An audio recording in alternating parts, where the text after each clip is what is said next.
Hola, hola a todas las personas que nos están acompañando el día de hoy. Qué pena como la esperita que hicimos, pero hemos tenido como unos problemas técnicos con la cámara de Pedro. Igual lo escuchamos perfecto, así que pues vamos a dar inicio un poco a este espacio mientras van llegando más personas. Como siempre me voy presentando, mi nombre es Valentina Romero y soy productora creativa de Casa La Soledad. Pues les cuento un poquito de este mes, de las alianzas y demás del mes de julio. Como ya pues algunas personas saben, a raíz de la cuarentena que se vive alrededor del mundo, nuestra Casa La Soledad decidió migrar su cineclub a las plataformas digitales y nos lo pensamos como un espacio de encuentro que no contribuya tanto al ruido, sino que más bien podamos crear un espacio de reflexión como más íntimo a la semana, ¿no? También les quería recordar que este espacio no está pensado como en abarcar gran cantidad de públicos, sino que nos enfocamos muchísimo en la calidad del diálogo que se realiza semanalmente. Entonces, como que nos gusta que toda la participación de las personas sea muy proactiva, que podamos sacar ideas muy, muy bonitas y pues muy alegres de siempre tenerles acá con nosotros. Pues este mes de julio, en alianza con el Museo Q y la Caja Negra, programamos el ciclo Orgullo en Casa, con unas pelis muy distintas entre ellas, como para dialogar un poquito sobre la identidad, la diversidad sexual y la diversidad de género. Y pues con estas narrativas que hemos variado entre ficción y documental, quisiéramos recalcar un poco las voces e historias de las personas de las comunidades queer. Creemos que estos diálogos pues, que estamos gestando durante este tiempo son demasiado importantes y necesarios, pues creemos que de esta manera podemos aportar un poquito a la transformación, ¿no?, de estos imaginarios colectivos de una forma un poco más amena, y pues en torno a las luchas, los derechos y la visibilidad de la comunidad LGTBIQA, creemos que podemos ampliar desde nuestro quehacer estos reconocimientos de la diversidad. También creemos que sí es posible cuestionarnos, oír, reflexionar y transformar, así sea de manera mínima o así sea como cambiar un poquito la mentalidad de ciertos estigmas que se viven a diario en una persona que se conecte en este momento, pues el objetivo se va cumpliendo. Así que pues les agradecemos un montón por estar aquí.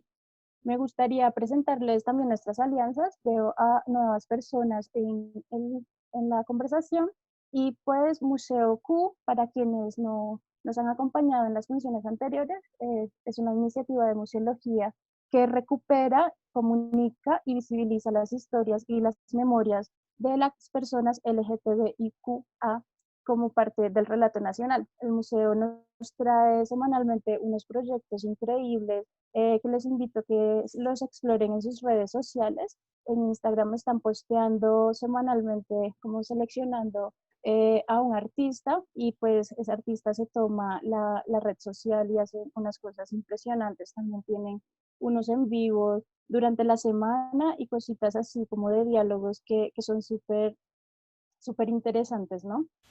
Por su parte, La Caja Negra es una iniciativa de cineclub que ya tiene sus 9 años. Este cineclub se lleva a cabo todos los fines de semana en el colegio INEM de Francisco de Paula Santander en la localidad de Kennedy. Y este cineclub se desarrolla con estudiantes y personas egresadas de la institución. Ellos además realizan proyectos audiovisuales propios que pues, de los mismos estudiantes y pueden enterarse de estos proyectos que les menciono en el Facebook de La Caja Negra.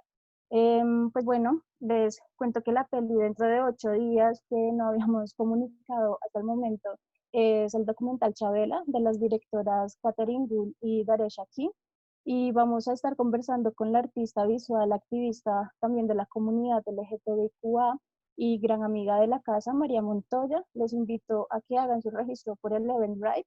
Mario también nos va a estar acompañando en la moderación de este foro que vamos a tener con ella.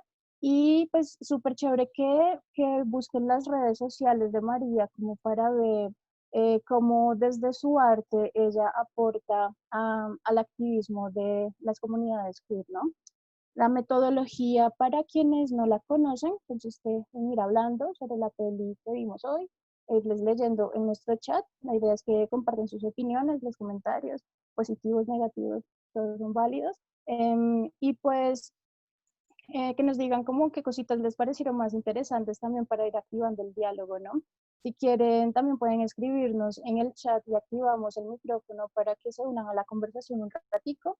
Y pues nada, presentemos ya de una a lo que vinimos. Hoy vimos Reina de Corazones del director argentino Guillermo Bergandi, quien participó en el Berlinale Talent Campus durante el 2005 con un corto llamado Carlito Seductor. Esta peli que vimos hoy es su segundo largo y es un documental del año 2016 producido con apoyo del INCA y de la Universidad del Cine. También fue declarado proyecto de interés por el Ministerio de Desarrollo Social y por el Ministerio de Trabajo, Empleo y Seguridad Social. Es algo bastante importante para la comunidad que retratan dentro de este documental, ¿no? No sé si algunas personas de aquí quizás lo pudieron ver en el cuarto Festival Internacional de Cine de Derechos Humanos por acá en Bogotá, en eso del 2017 más o menos, y pues ha sido muy reconocido este docu dentro del circuito de festivales de cine queer, ha tenido como grandes reconocimientos dentro de esto.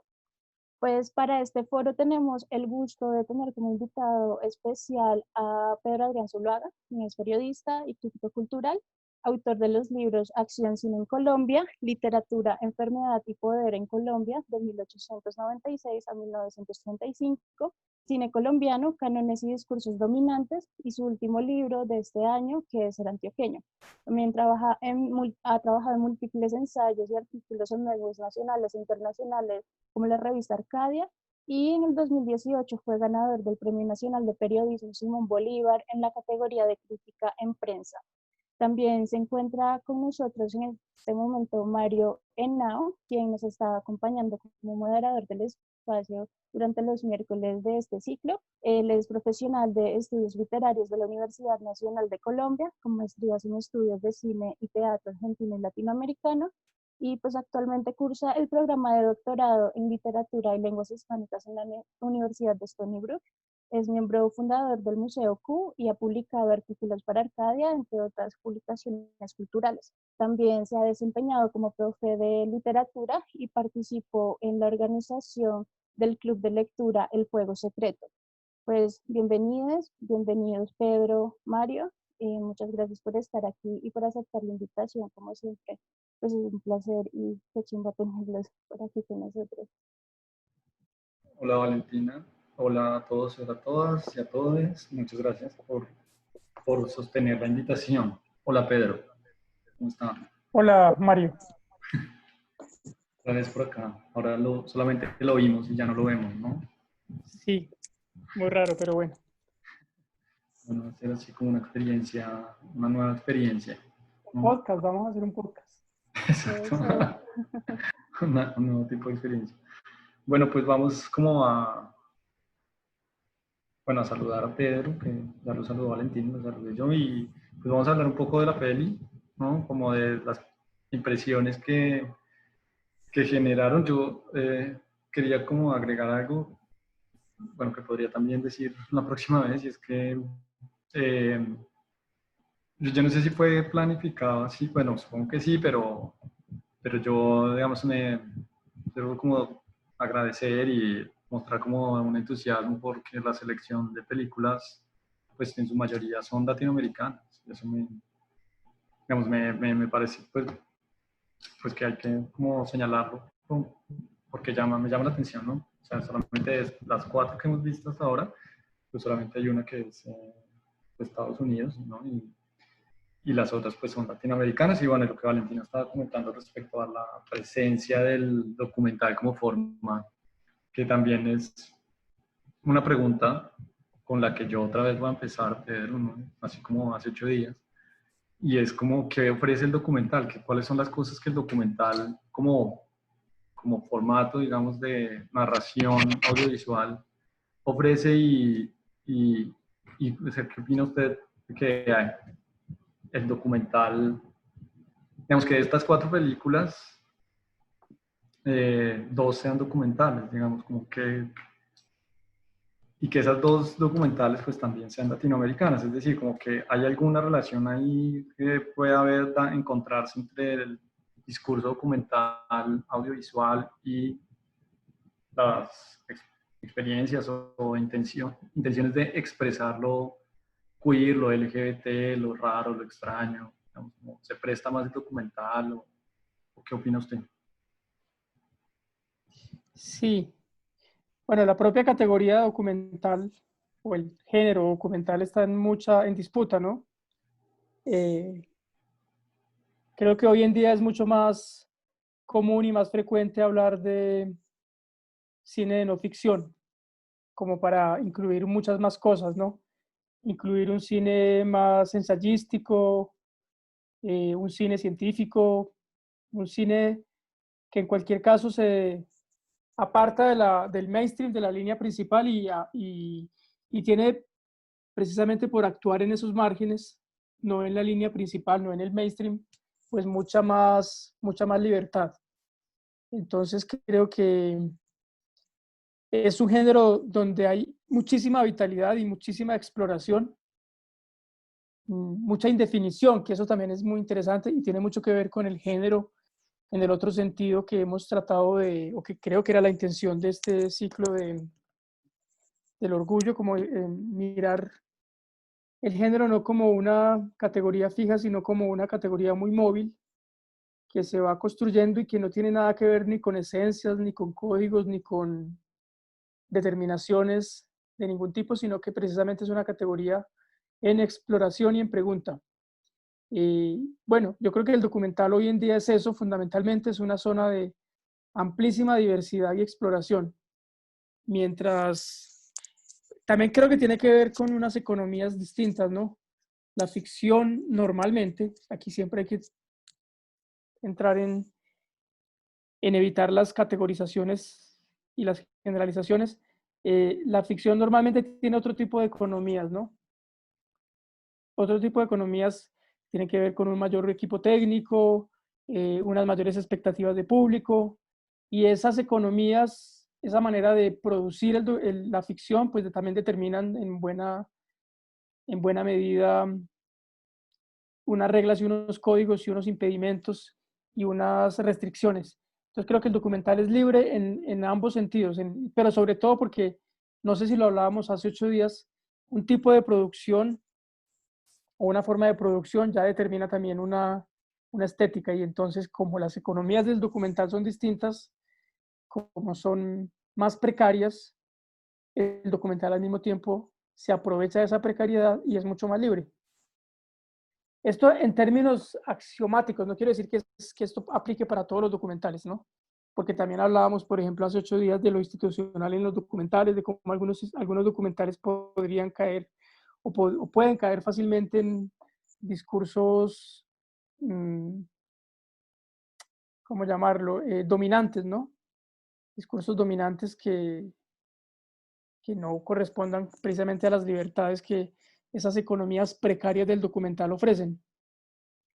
No sé si con eso respondo la pregunta, Mario, pero pues sí es una cosa interesante, porque este documental, si la vez pasada, si hace 8 días con En Cuerpo Equivocado empezamos hablando de que era un documental hecho desde ciertas condiciones, desde DocTV, como con el destino muy preciso, con una pantalla muy precisa en la televisión pública latinoamericana o iberoamericana, pues hoy tendríamos que hablar también de unas condiciones que aparecen muy claras en la producción de este documental. Es un documental hecho aparece el crédito de la Universidad del Cine de Buenos Aires, que es un centro de irradiación de experimentación cinematográfica en los últimos años muy importante, donde, donde provino de alguna forma toda la renovación del nuevo cine argentino desde los años 90 para acá. O sea, un lugar de muchísima cinefilia y donde se ha hecho casi que un manifiesto por otras formas de producción de bajo presupuesto, de colaboración entre directores y equipo técnico y artístico, una producción muy renovadora en ambos sentidos, tanto en términos de, pues una producción renovadora en el sentido de lo que la hace posible y al mismo tiempo una renovación estética que ha refundado el cine latinoamericano y se ha irradiado en otros países. Entonces creo que pero yo no sé si este documental es corresponda necesariamente, aunque tenga ese sello de la Universidad del Cine, si sea necesariamente o muy a pie juntillas lo que uno ha visto de la Universidad del Cine, de la FUC, ¿no? No sé, ya esa es otra discusión. Pero sí tiene esas marcas de origen, tiene, digamos, tiene esos marcos iniciales como para empezar a analizar la película, podrían ser esos, podría ser el de dónde viene y como qué sellos tiene y qué sellos la legitiman y la ponen a circular.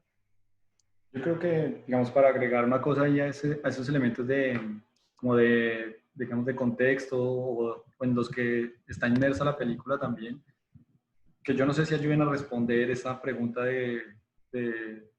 o ese, pues, digamos, ese elemento de si Reina de Corazones y y la Universidad del Cine, digamos, cuál es la relación de correspondencia que guardan, teniendo en cuenta eso que dijo Pedro, de ser este foco de renovación y como de experimentación cinematográfica. Pero si hay una cosa contextual ahí también que yo agregaría y es el elemento de un país como Argentina que en 2016 llevaba 4 años de haber aprobado una ley de identidad de género que creo que, pues digamos que tiene como cierta importancia, pues teniendo en cuenta cuál es el desarrollo, digamos, de qué trata el documental, ¿no? O sea, como que me pregunto también si ese elemento, pues digamos, histórico, político, tiene también una incidencia ahí en la realización del documental. No sé qué opinas, Pedro.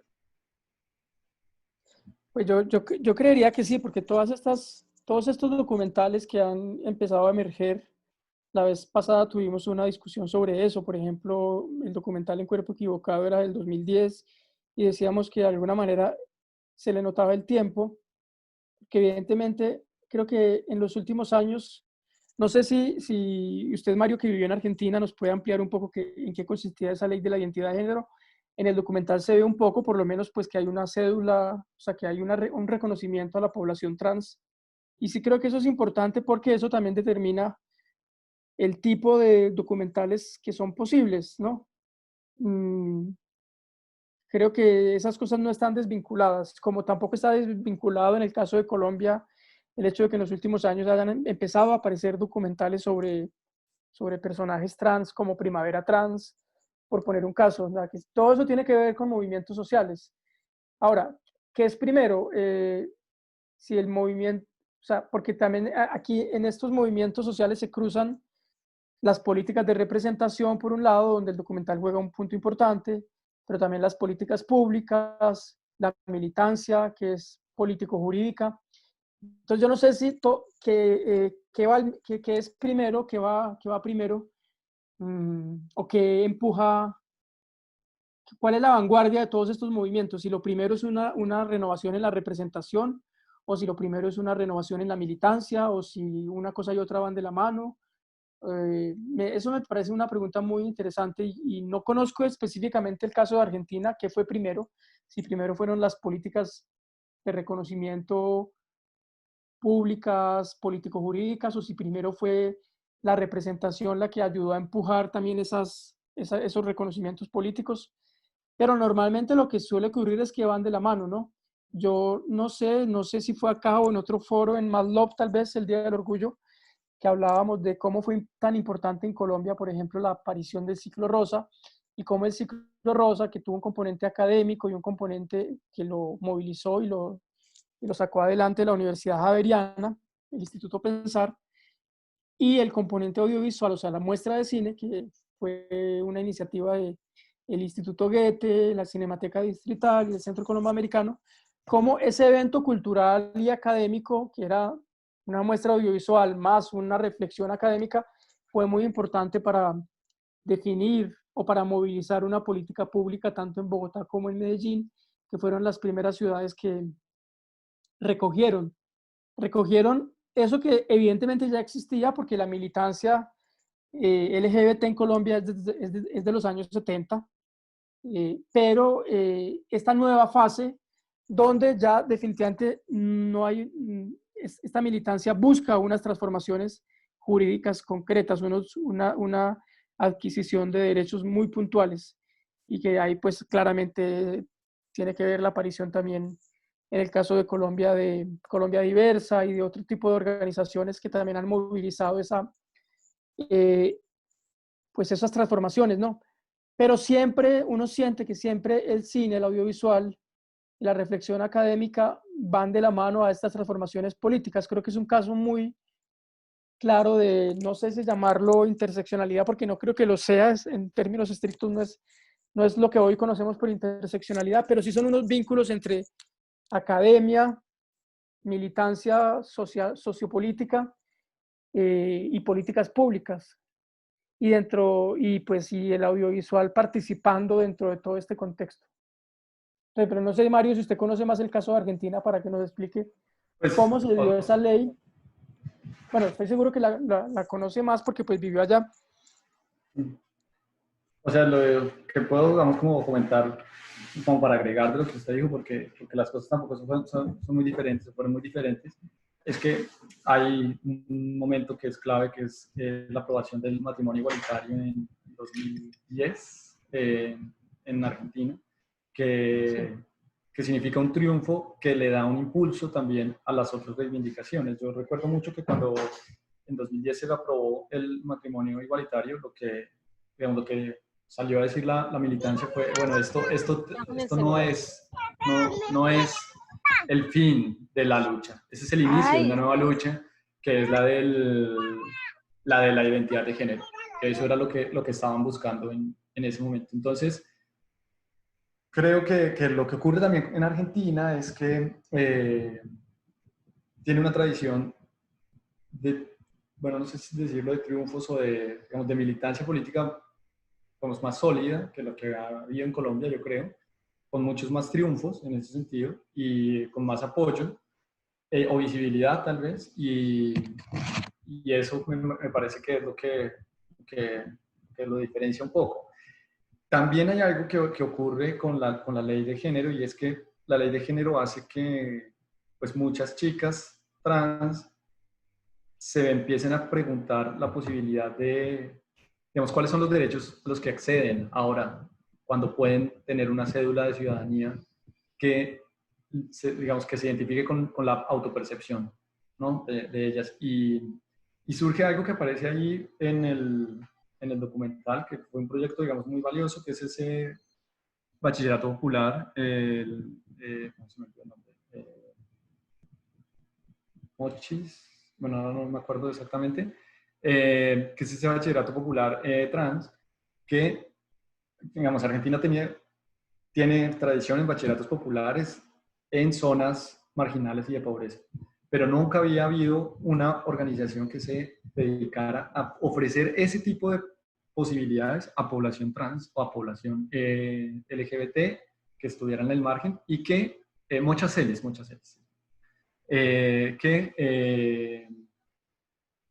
que pues pudiera acceder, digamos, a derechos como la educación, bueno, que no es que accedan ahí a un derecho, sino más bien a reclamar la posibilidad de una educación que les permitiera, digamos, un tipo de destino diferente, ¿no? Para no ahondar mucho en esa discusión. Entonces, yo lo que me pregunto acá, o no me pregunto, digamos, lo que pienso un poco analizando también la película del año, o sea, la película se estrenó en 2016, pero pues la película se hizo desde antes, o sea, es también el seguimiento un poco que se le está haciendo a qué ha ocurrido con la población trans después de que se aprueba una ley de identidad de género. Es decir, realmente cuáles son las transformaciones que eso ha generado en la población. Y acá, digamos, quisiera conectar con una cosa de la que hablamos un poco antes de esto con Pedro, y es pues el valor testimonial de este documental. Es decir, digamos, hay una fuerte base en el testimonio, ¿no? de parte de las chicas que aparecen. Pero me pregunto si el documental no puede ser también una forma de estar testimoniando qué ha ocurrido con la población trans desde que la identidad de género es una ley que les permite acceder, pues, digamos, a derechos ciudadanos, ¿no? Es decir, a derechos como, por ejemplo, en postularse para una representación o a ser representantes de un partido militante en la Universidad de Buenos Aires, que eso no es cualquier cosa, ¿no? Eso es un camino, eso es prácticamente una profesión allá, ¿no? Entonces, pues no sé si un poco también en el documental se muestra como una especie de, vamos a ver qué es lo que ha pasado con esta ley de género. Y no sé, Pedro, ¿usted qué opina, digamos, con respecto a esta relación entre testimonio y documental? Es decir, entre el documental como una forma de dar testimonio o de dar lugar a testimonio, ¿no? Pues, para dar cuenta de una realidad que pues obviamente se ha transformado y que pues aparentemente uno supone que por medio del testimonio pues accede de una manera más pues directa o por lo menos mediada o mediatizada por fórmulas, digamos, de ficción. Pues claro, pero sí, bueno, el asunto es que el testimonio en el documental y en las ciencias sociales, porque esto no es un asunto exclusivamente del documental, es algo que se ha discutido muchísimo, ¿no? Es algo sobre lo que hay una enorme masa crítica que lo problematiza, ¿no? Problematiza, digamos, el recurso al testimonio, ¿no? Entonces, creo que evidentemente el documental se fundamenta en testimonios, son creo que 10 chicas las que ofrecen sus testimonios, y el centro, la columna vertebral del documental es evidentemente el testimonio, ¿no? Y, y el testimonio es un régimen de verdad, pues instala dentro de una narrativa, en este caso la narrativa documental, una especie de régimen de verdad. ¿A qué me refiero con régimen de verdad? Como un testimonio es en principio algo irrebatible, ¿no? Obliga o nos exige, nos demanda una creencia, ¿no? Pero eso es lo que precisamente se discute amplísimamente en las ciencias sociales, en todas las ciencias que se enfrentan precisamente al problema del otro, al problema de cómo darle voz al otro, o a la otra, o a los otros, ¿no? Entonces, ¿qué tanto un testimonio es suficiente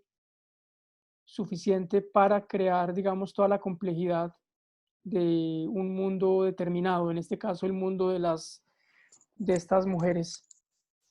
¿Qué tanto un testimonio logra abarcar o qué tanto un testimonio se queda corto? Y sobre todo cuando uno, como en el caso de este documental, siente que es realmente el centro de la apuesta cinematográfica, que existen otras cosas, pues hay momentos en donde hay acompañamiento a los personajes en situaciones como las obras de teatro, la búsqueda de trabajo, eh, los momentos familiares, donde no es necesariamente el testimonio propiamente, o sea, la cabeza parlante, el talking head, ¿no? Que es un recurso bastante frecuente en el documental, y que en el documental más institucional y más dominante, y que este documental lo usa, ¿no? El recurso de la cabeza parlante, pues que no necesariamente es cabeza parlante en este caso, puede ser medio cuerpo parlante o cuerpo entero parlante, pero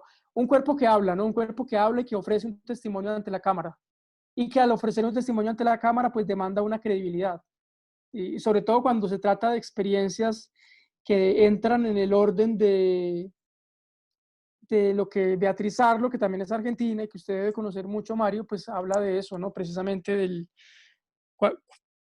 un testimonio demanda muchísima más credibilidad cuando cuando ese testimonio le está dando salida a una identidad lastimada, ¿no? O al problema del yo, al problema de una identidad lastimada, que en Argentina es un asunto muy recurrente, pues porque tienen toda esta historia de las memorias de la dictadura. Entonces, ¿qué tipo de credibilidad o qué tipo de disposición a la escucha exige un testimonio, sobre todo cuando un testimonio, como en este caso, como en los testimonios muy frecuentes en las víctimas de la dictadura argentina, pues eran testimonios de identidades que fueron dañadas por la experiencia histórica, ¿no? Y aquí un poco también pasa lo mismo, ¿no? Aquí estas 10 mujeres pues hablan desde una identidad que ha sido eh, que ha sido puesta en cuestión, que ha sido objeto de distintos tipos de discriminación, estigmatización y violencia. Y entonces, en esa medida, pues el documental nos exige como espectadores esa disposición a la escucha y esa disposición eh, pues a que creamos en lo que estas mujeres están diciendo, ¿no? Pero eso es precisamente lo que se ha discutido amplísimamente en las ciencias sociales. No necesariamente porque se dude de la verdad del testimonio, no, porque pues ahí están todas las problematizaciones en torno hay que creer en esa experiencia, pero si la pregunta es si esto es suficiente para dar cuenta de toda la complejidad de una experiencia. Si un ejercicio como el testimonio, o sea, relatar la propia vida ante una cámara, da la suficiente complejidad, da el suficiente volumen de la experiencia de una persona cualquiera, ¿no? Y en este caso, pues de las 10 mujeres que deciden contar su experiencia ante la cámara.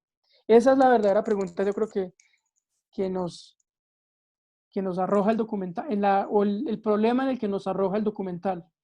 Y sí, pues porque el testimonio es un ejercicio de afirmación y es un ejercicio un poco, si se quiere, de, ¿cómo decirlo? Es un performance, ¿no? Pero ¿qué hay más allá de ese performance, ¿no? En ese testimonio está realmente lo que estas mujeres son? ¿O hay algo que permanece incógnito, que permanece por debajo? Y si precisamente para penetrar en esas capas el documental o cualquier ejercicio de las ciencias sociales tendría que hacer otras cosas, ¿no? No sé, donde los personajes se vean con distancia, donde los personajes se vean siendo otros, en este caso otras. Esas son cosas que yo siempre me pregunto, ¿no? Porque también el régimen de verdad tiene que ver con el régimen de sinceridad, ¿no? ¿Qué tanto un testimonio es siempre sincero? ¿Qué tanto yo cuando hablo ante una cámara y expongo mi vida estoy exponiéndome en todo lo que yo soy, o estoy simplemente presentando la versión que yo quiero de mí mismo o de mí misma, y que queda por fuera de ese relato ideal de lo que yo soy? Sí, yo le iba, digamos, a preguntar ahí a meter dos cositas ahí relacionadas respecto a eso que usted estaba diciendo, digamos, de ese régimen de verdad que instala el testimonio, pero me preguntaba también por las condiciones de producción de ese, digamos, de ese régimen o de ese testimonio, es decir, cómo, cómo interfiere o cómo entiende uno que este testimonio está dicho frente a una cámara, frente a un director que va y busca a estas chicas y les dice, quiero que me cuentes tu historia, quiero que me cuentes cómo te sientes, quiero que me hables de ti, quiero que me des tu testimonio, ¿no? Que es decir, o sea, como usted estaba explicando, ¿no? Es de alguna manera la narración de uno mismo frente a un otro, ¿no? Y cómo uno se recrea a sí mismo en el sentido de se narra nuevamente y como un testimonio además. Y, y ahí, digamos, lo que quería conectar es como, o sea, me pregunto, ¿cómo varía eso, digamos, cuando la historia es contada uno a uno mismo? Es decir, con eso que ahora se llama autoficción, ¿no? Pero pues, bueno, que tiene, digamos, una historia, una tradición muy larga, ¿no? Es como cuando uno mismo es el creador y objeto de creación, digamos, ¿qué ocurre? ¿Cómo cambiaría eso?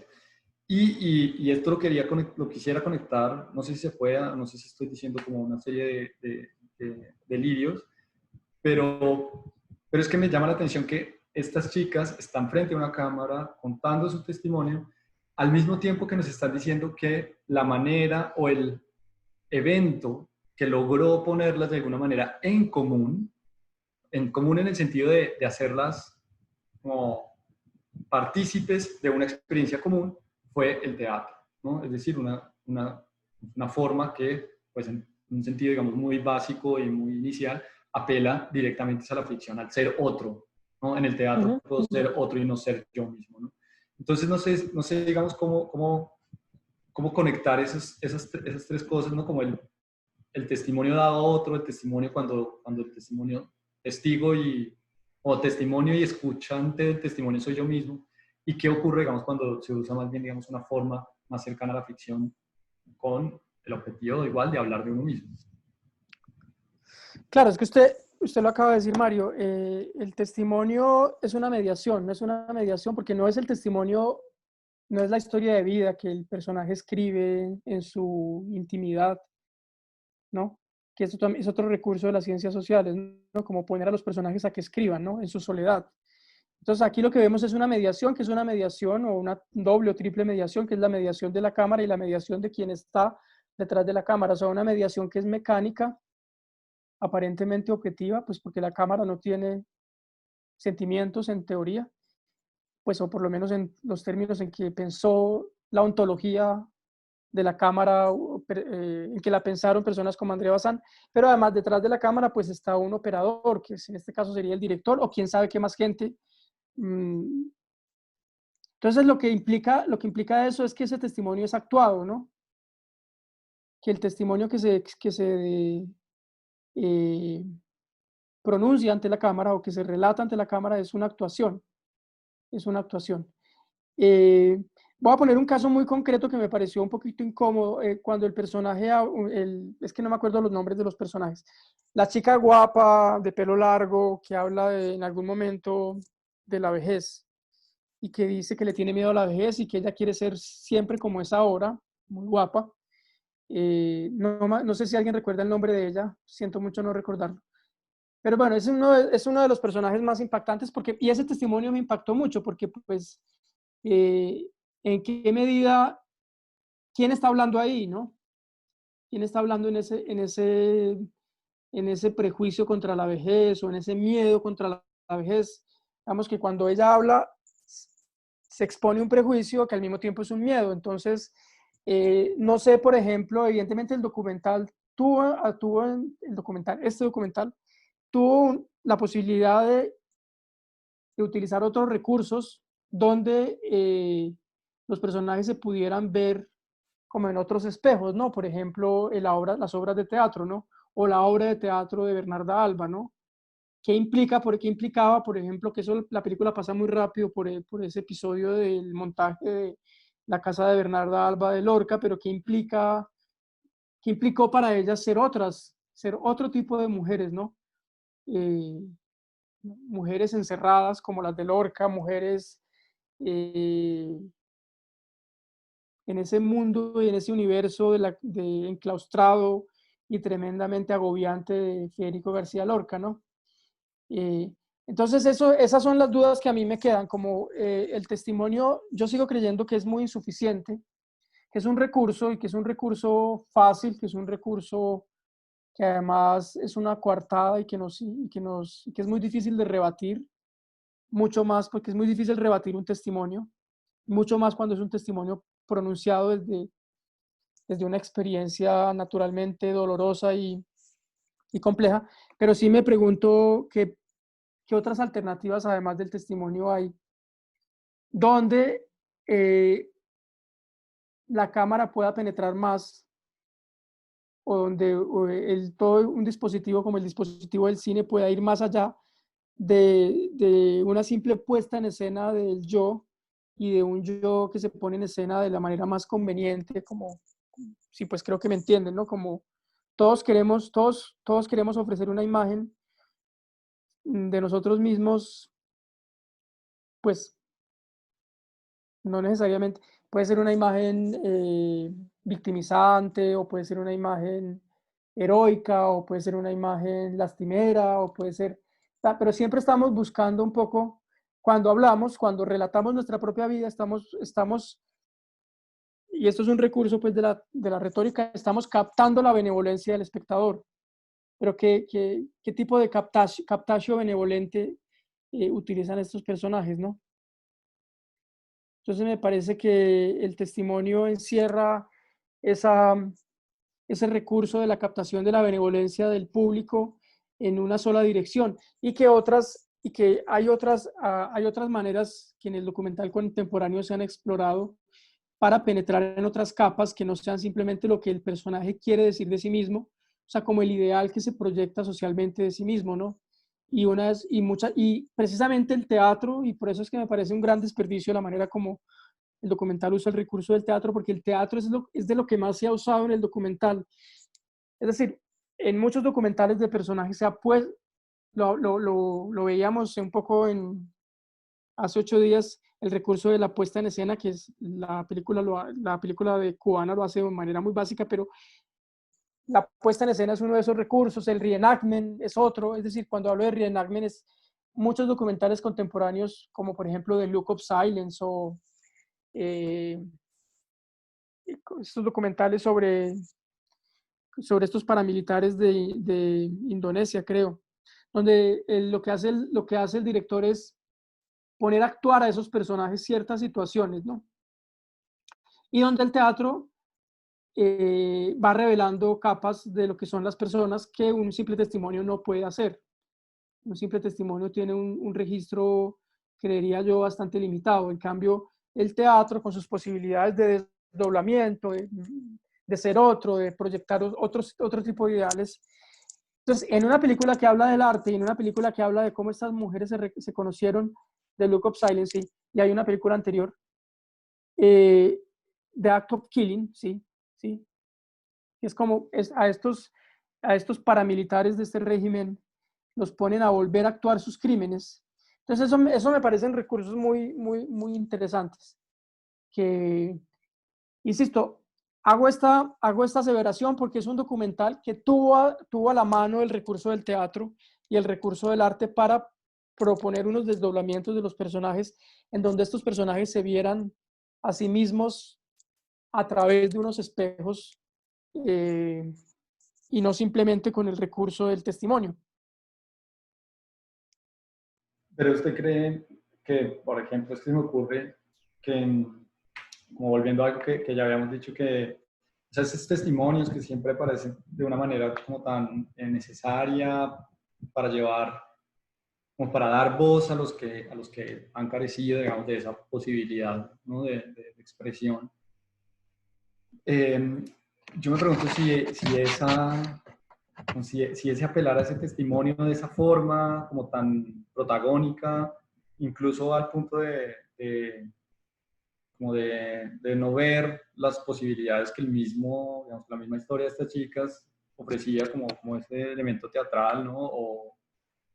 O no sé, digamos, las acciones que hacían otras, ¿no? Como la radio o trabajo como soldando y eso. Eh, yo no sé si cambia un poco la interpretación o la comprensión de ese protagonismo del testimonio cuando pensamos el documental dentro de una sociedad argentina que, digamos, que tiene una ley de identidad de género. Es decir, si este documental se hace como testimonio solamente así como está hecho en un momento en el que no existe esa posibilidad, que sea de alguna manera casi como una forma de decir que no existen las personas trans y por lo tanto digamos, están eliminadas de la representación política y ciudadana, pues no sé si adquiriría otro matiz el testimonio, ¿no? Y si acá en este caso tal vez como que lo que se está diciendo es, bueno, vamos a mostrar a estas chicas trans que pueden vivir su vida trans como un ciudadano más de los que hay en Argentina. No sé si esa promulgación de una ley cambia también la interpretación que se le da al uso de ese recurso testimonial. Sí, sí, sí. No, yo creo que esto que estoy diciendo hay que entenderlo, digamos, en una discusión que no demerite el documental, que no demerite el valor, digamos, político del documental, que lo tiene, por supuesto. Sí, lo que pasa es que yo precisamente creo que en Argentina, con toda esa tradición que ha tenido de representación del tiempo pasado, de la identidad lastimada, y con tantos referentes que hay en ese país, pues menciono un caso muy básico y muy emblemático, el caso de Los Rubios de Albertina Carri, ¿no? Precisamente una película que es supremamente recursiva a la hora de reconstruir a partir no solamente no, básicamente no de testimonios, sino de otro tipo de recursos, ¿no? Porque el problema que yo siento acá es que los que terminan sufriendo cuando los documentales son tan poco recursivos, lo que termina sufriendo evidentemente es la propia complejidad del asunto expuesto, ¿no? ¿Por qué lo digo? Porque pues en la mayoría de los testimonios yo vi como la voluntad una voluntad de información, por supuesto, de exponer unas experiencias, pero al mismo tiempo una cosa que yo sentí un poco genérica, ¿no? Como que no me estaba revelando nada, ¿no? O como la pregunta es, ¿para quién se hacen este tipo de documentales? O sea, ¿cuál es el interlocutor de este tipo de documentales? Si el interlocutor es una persona que no conoce ese mundo y que a través del testimonio accede a una versión un poco informativa de ese mundo, o, o otro tipo de interlocutor donde realmente haya una confrontación y una experiencia, digamos, más radical de lo que es este mundo. Sí, sí me hago entender. Como que yo siento que las experiencias me resultaron muy genéricas en el sentido de muy previsibles, muy conocidas, muy... Y en ese sentido, pues yo sí creo que hay un problema de impacto, ¿no? Como de que el documental tiene un valor pedagógico, tiene un valor político informativo, pero, pero pues no trasciende mucho, ¿no? O no sé, Yo, esto es una opinión muy... Sí. no, yo estoy de acuerdo con usted, yo creo, yo lo siento también así.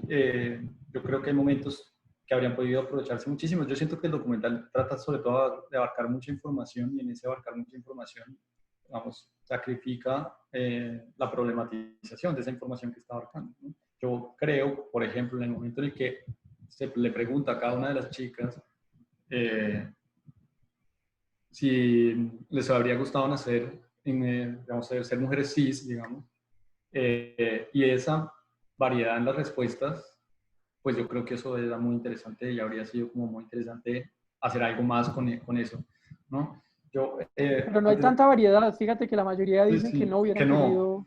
claro, Sí. pero digo Mm. como hay muchas, digamos, casi todas dicen que no, que no quisieran.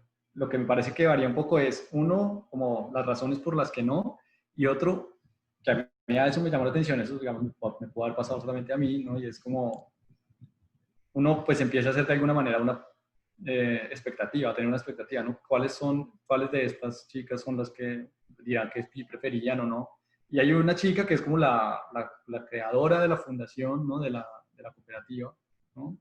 Que dice, a mí sí me habría gustado y esto parece paradójico, ¿no? Parece como que no tiene sentido. Y digamos, eso que ella dice me parece como pues muy intenso, interesante, me llamó mucho la atención, me pregunté por qué a ella le parece paradójico, ¿no? Y me habría gustado como, no sé, siento que es como una posibilidad de problematizar incluso esa información que las mismas chicas están diciendo, ¿no? Y bueno, yo quiero leer lo que dicen acá algunos comentarios como para que no Ah, sí. parezca que no, que no los estamos teniendo en cuenta. Dice María del Carmen Galindo, probablemente el testimonio no sea suficiente, no solo deja un margen de duda, también forzosamente deja mucho entre el tintero. ¿Se puede ser objeto y sujeto a la vez? No sé qué opina, Pedro. ¿Se puede? Eh, es que no sé.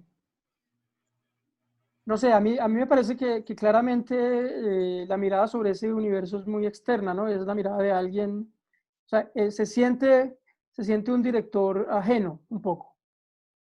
Sí, eso lo siento. ¿Mm? Sí, es. Que, que vea a estas 10 chicas efectivamente como objeto de su mirada, pero nunca se revela, nunca vemos quién está preguntando, nunca vemos quién hay detrás, nunca vemos su implicación en el asunto y eso me parece también, ¿no? En términos los documentales modernos o los documentales que asumen la complejidad de la enunciación documental, me parece también una gran carencia, o sea, no saber quién está detrás de la cámara. Eh, y me parece un ejercicio un poco, si se quiere, casi que como de, lo estoy sacando todo de estas chicas, pero no estoy ofreciendo nada, ¿no? ¿Cuál es mi implicación ahí?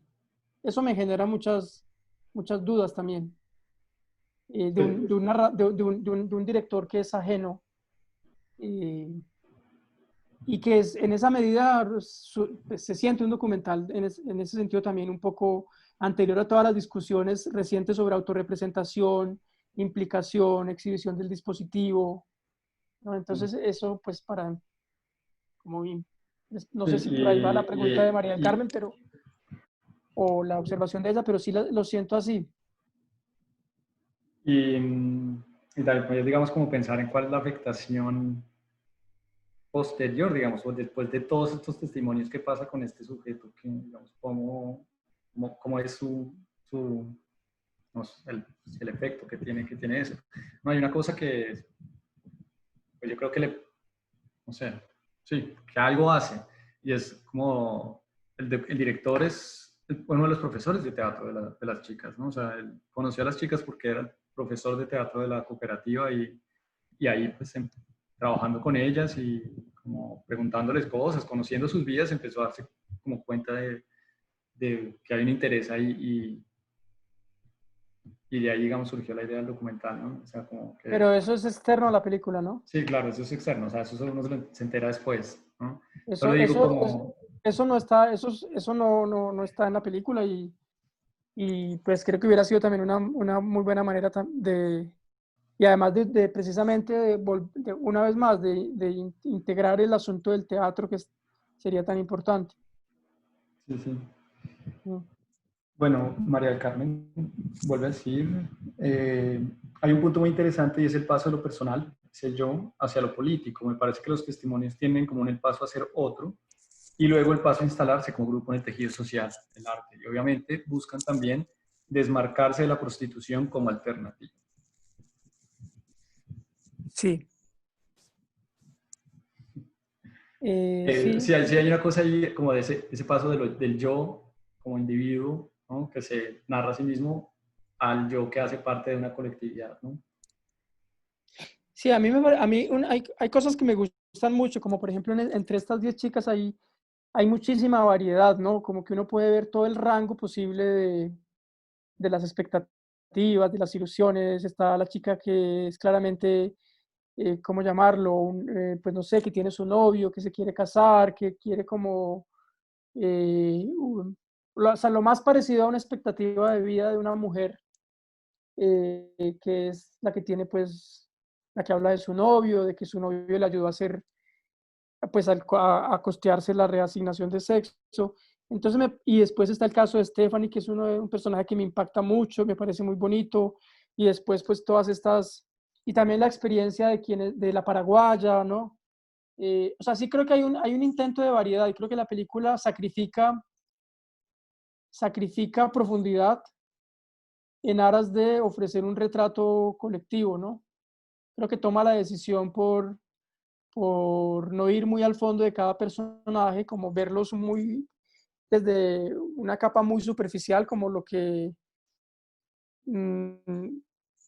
lo que ellas son o lo que ellas quieren mostrar de sí mismas, sin ir muy al fondo, sin cuestionar mucho eso, sin cuestionar mucho su aparición y su presencia. Y creo que lo hace precisamente para abarcar tantos puntos de vista, tantas realidades como la del mundo, la del trabajo, la del arte, la de la política, la del La de mundo la familia. la de la familia, la de conseguir un apartamento, pues como que sí, creo que hay una decisión, yo pues no sé si es afortunada, pero es la que la película toma y es privilegiar el retrato, la multiplicidad sobre la individualidad, ¿no? Y yo no sé si esto tenga que ver con lo que usted acaba de decir, Mario, y es como que estas primeras películas, que estas películas como que son pioneras, pues no conozco tanto la historia del cine queer argentino para decir que esta es una película pionera, pero como que sí, intentan abarcarlo todo, ¿no? Y que después las siguientes películas de pronto son más acotadas o más situadas y llegan más al fondo de un personaje. Pero pues creo que es un gran riesgo de un cine que empieza a abrirse un camino de representación, ¿no? Empezar por unas aproximaciones muy generalistas, ¿no? Y muy dirigidas a una estrategia política de reconocimiento a un público relativamente no, pues, ¿cómo decirlo? No, un público relativamente amplio. Son películas que van entre lo pedagógico y la divulgación, ¿no? Y que entre esa pedagogía y en esa divulgación, pues también se sacrifican cosas, ¿no?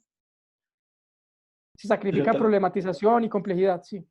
yo también creo que hay como un gran interés en la película y después cuando uno ve al director y como en sus intenciones, digamos, sí me parece que se nota ese deseo por ser digamos, una fuente de información y divulgación de unas vidas que merecen ese reconocimiento, ¿no? Un reconocimiento que supone poco el director no existe, ¿no? Porque pues aparentemente las mujeres trans el único reconocimiento que tienen es el de lo monstruoso o lo pervertido o lo degenerado o que son prostitutas, ¿no? Y como que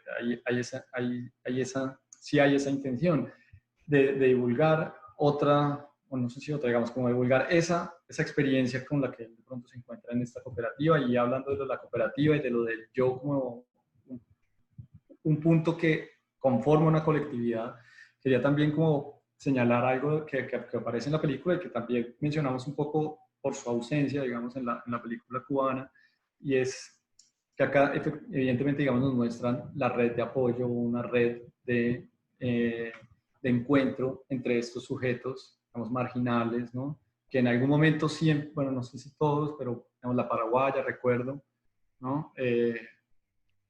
Habla como de ese abandono, ¿no? Al que se vio forzada por su decisión y que encuentran en estos otros sujetos pues similitudes y por lo tanto la posibilidad de constituir nuevas comunidades, nuevas, digamos, relaciones como comunes, ¿no? Entonces, pues no sé qué, digamos, qué opinión tiene usted, no más que opinión, digamos, que sí me interesa, pero digamos, ¿cómo ve usted de esa exposición de esas redes de apoyo otras para estos otros sujetos? Sí, lo que pasa es que pues claramente me interesa mucho que eso esté y que no estaba, o estaba muy, no estaba presente en el documental cubano y lo extrañábamos y dijimos que lo extrañábamos, pero es que no se siente mucho. O sea, yo creo que realmente el gran momento donde uno siente algo parecido a una red es cuando en la familia, ¿no? Cuando, cuando, pues uno de los personajes va y se encuentra con su familia, ¿no? Con su padre y con su madre en el cumpleaños. Yo creo que ahí es el momento, me parece, de mayor sinceridad del documental, ¿no? Me siento yo que es como el lugar en donde la cámara está tejiendo un relato y está actuando como testigo de algo que es particular, que no entra dentro de las narrativas que uno supone y no es la confirmación de algo que uno ya supone, que uno eh, ya presume que va a haber. Y es la sorpresa de encontrarse con esta familia, la sorpresa de encontrarse con una familia donde además el caso del hijo trans se multiplica y donde uno ve esa aceptación y uno ve como, ahí me parece que hay un logro grandísimo en la película, ¿no? Y que uno logra ver un verdadero acercamiento documental, ¿no? Que pienso yo que es un gran momento de la película, ¿no? En cambio, me parece que no hay momentos, no hay otros momentos en la película donde uno sienta eso, ni entre ellas en la cooperativa, ni en los ensayos. No hay muy pocos momentos de cotidianidad entre ellas, ¿no? O entre ellas y Daniela, o entre los ensayos, como que me parece que nos queda viendo la película esos acercamientos a una experiencia más directa que no esté mediada por el testimonio, ¿no? Y que sí lo logra en de una manera que creo que puede llegar a ser reveladora en el caso de era el cumpleaños del papá, ¿no? Sí, Sí, sí, sí. En Salta, ¿no? Que además es llamativo porque es como la periferia, ¿no? O sea, no es Buenos Aires, ¿no? Es un lugar al norte, ¿no? Más cerca de Bolivia que el sí, centro urbano importante de Argentina, ¿no? Que es, digamos, regiones bien apartadas, ¿no? Salta no es, no sé si sí, hace parte como de la periferia. a mí me preocupa mucho que quede como la sensación, yo creo que me gustaría escucharlas y escucharlos más, que quede la sensación de como que somos unos inconformes, asquerosos y como que no nos gusta nada y que no valoramos estas cosas porque pues no, no es esa la intención, ni mucho menos. Entonces, y como que nos ponemos por encima de estos ejercicios también que tienen un valor pionero, que indudablemente, y no, pues, Oye, no, que no yo me creo gustaría. que en ese sentido, digamos, pues, testimonial igual, pues tienen un valor por lo menos de informativo, ¿no? Sí, sí, por eso, indudablemente tienen un valor informativo. Pero mi pregunta es si en eso informativo también no se está haciendo transacciones con el lugar común y con lo que uno ya sabe, y como que esta transacción de información es una reafirmación de lo que cualquiera más o menos supone, ¿no? Eso es lo que me parece que puede llegar a ser problemático, ¿no? Como que precisamente en ese ejercicio de no penetrar mucho, se termina probablemente ofreciendo una imagen muy, o sea, yo no creo que sea una imagen ni miserabilista en absoluto, porque creo que la película es muy afirmativa, los testimonios son muy afirmativos, pero una imagen común, ¿no? Como una especie de... Esto es lo que yo presumiblemente iba a ver en un documental sobre el mundo trans, como que no hay nada que me trastoque, que me desubique, que me descoloque.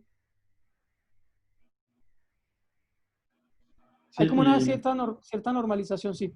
bueno, eso es lo que iba a decir yo, como, o sea, la palabra tal vez que estábamos como buscando un poco era esa, la normalización, como de alguna manera es un documental que nos muestra como pues un intento de normalizar esas vías, pues que en algún momento eran totalmente extrañas, nada normales, ¿no? Y que acá parece, porque yo también siento que el documental es muy, muy afirmativo, ¿no? Son chicas que siempre están como reafirmando todo, ¿no? Solamente me parece que hay una chica que pone en cuestión todo un poco, pero me parece que no se le Así, da, mucho tiempo a ella, ¿no? Que es la lo que chica dice, que tiene el mira, programa de radio, que tiene el exacto. taller, esa me Dice, parece un personaje muy particular, sí. y que Porque es una voz muchas, crítica. sí, tengo todas estas profesiones, pero no me dan trabajo, no puedo ser camionera porque aunque puedo serlo, digamos, en términos de que tengo el documento que me lo permite, pues no, ¿quién va a aceptar un trans en el mundo del transporte? ¿No? Sí, ese personaje me llamó mucho la atención porque ese sí es un personaje que lo está problematizando todo. Sí, Sí, sí. Y, y, eh, bueno, y lo que sí siento es que no se le da, digamos, no se le da como suficiente tiempo. Yo me imagino que también en esa intención de dar como da cabida a todas, ¿no? Y eso, pues eso ahí se extraña un poco. Eh, bueno, Juan Camilo le dice, Pedro, al contrario, es clave hacer estos análisis discursivos y estéticos no para demeritar las obras, sino para comprenderlas mejor. Eh, y pues, bueno, sí, digamos, no solamente comprender mejor las obras, sino comprender también mejor, no sé si comprender mejor, pero sí como contribuir a la discusión sobre el asunto, ¿no? Sobre el asunto del que tratan las películas, que pues de alguna manera es lo que nos trae acá a todos y a todas. Yo quería como apoyar una cosa que dijo Pedro, y es como, a mí también me gustaría mucho saber como las opiniones de otros y otras respecto a la película y al documental, ¿no?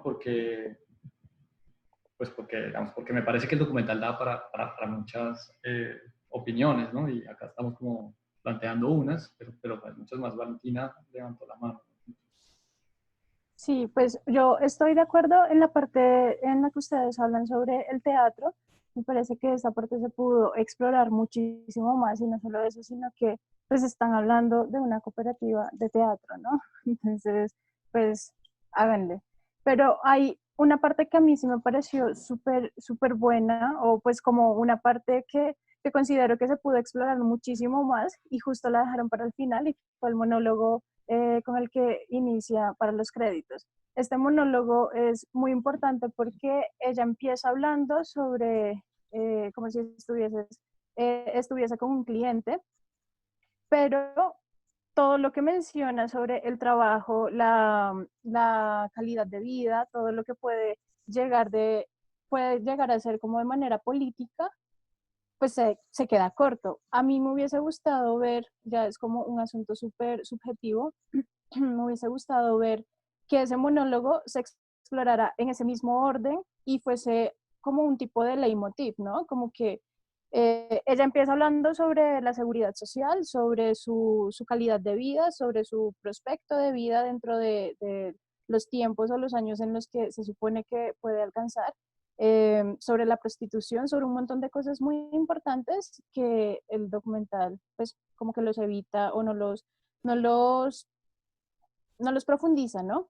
Entonces, sí siento que hubiese sido un plus y algo muy, muy valioso haber visto este monólogo un poquito antes, y que estuviese construido en el montaje a partir de esto. Si bien a mí no me incomoda para nada el asunto de los testimonios como verdad o ficción o lo que sea, yo siento que es válido y me gusta también que lo problematicen, pero yo siento que es muy válido todas las experiencias que ella diga, desde la manera en la que se quieran narrar, ¿no?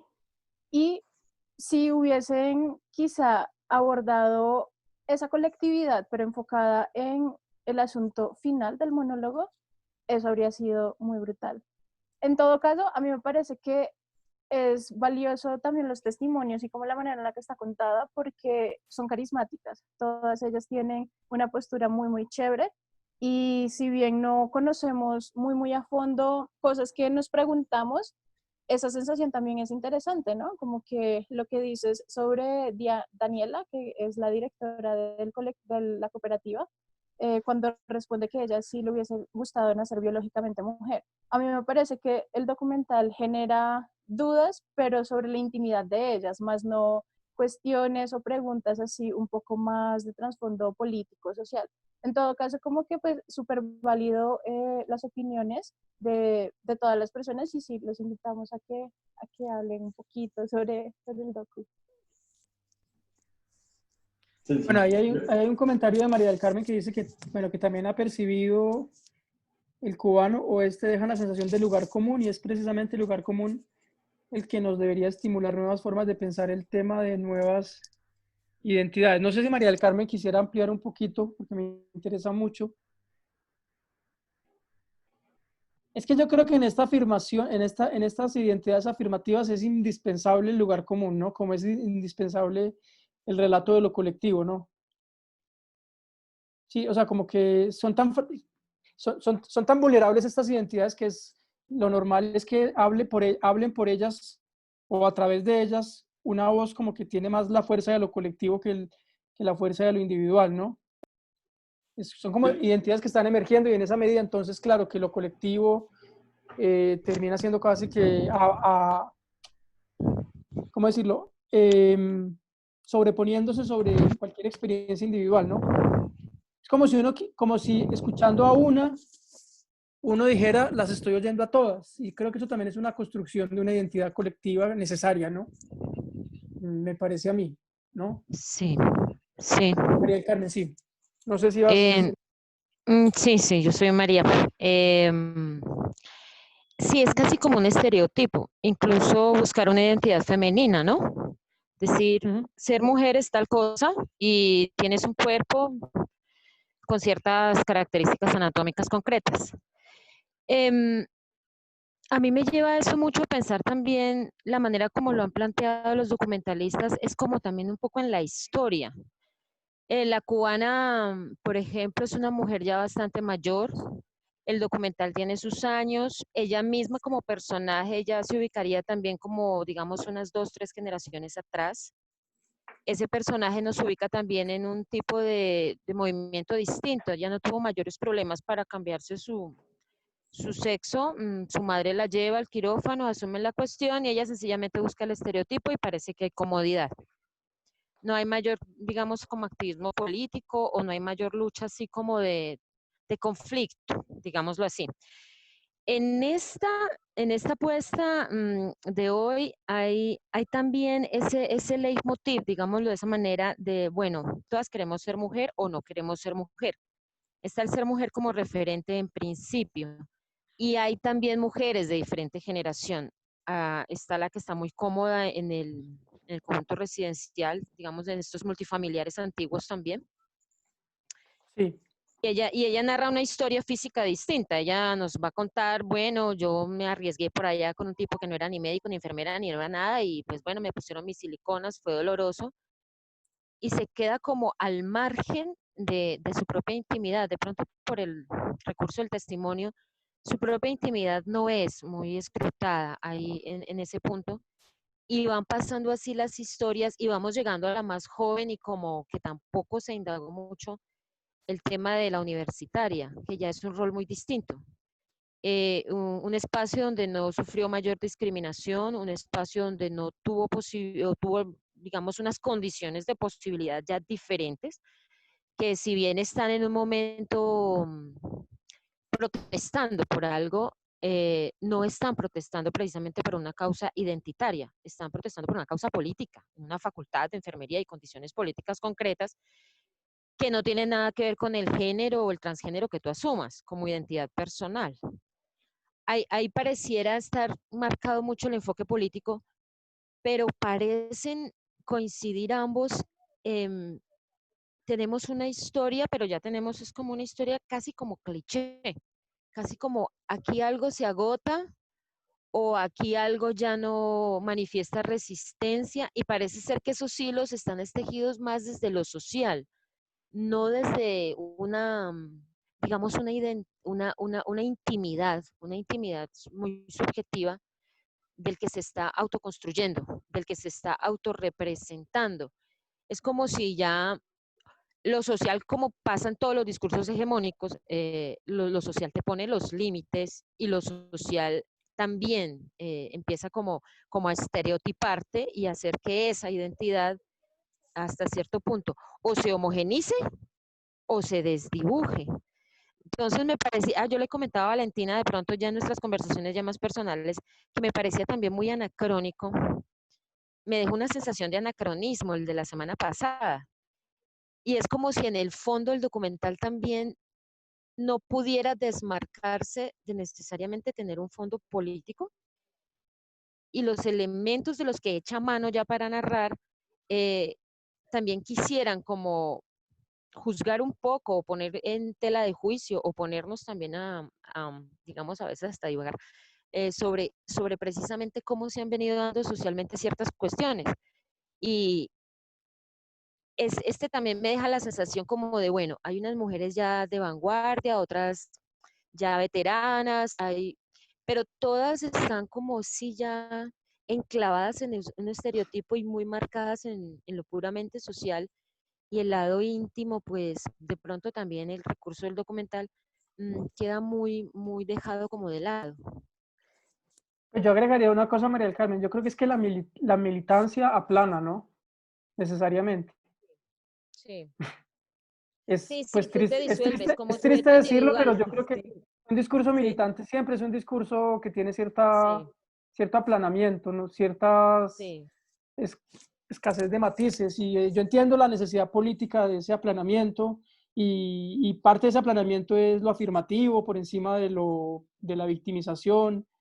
Sí, yo entiendo perfectamente como no el oportunismo, sino la pertinencia política de este tipo de relatos, pero también me pregunto si esto aguanta mucho más tiempo, ¿no? Como si simplemente eh, Yo diría que no en solamente se términos de aguanta más representación, tiempo, sino si es suficiente, digamos, si es suficiente sí. esa...